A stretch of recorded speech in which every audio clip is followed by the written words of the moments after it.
In terms of the use of experts, for example, in all litigations and especially in mass tort cases, you generally want to go out and get the top experts in the world to come in, because that's what the pharmaceutical industry is going to do in a mass tort.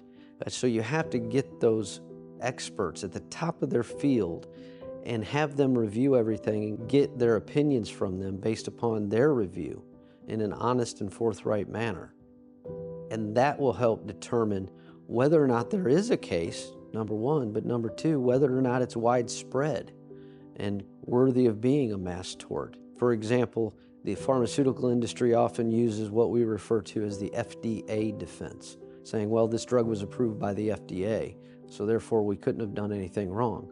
Well, the fact of the matter is that's not true.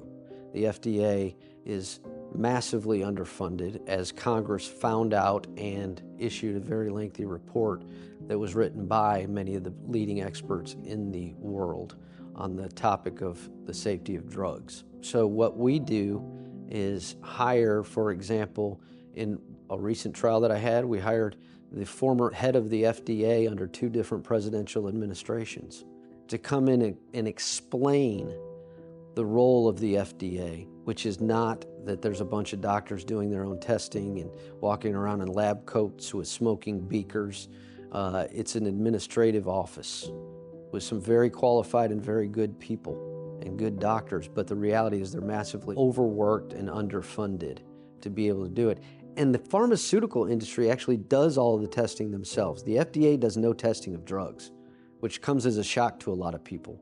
But the FDA does no testing of drugs. They have to rely upon what the company tells them, which is often whitewashed and false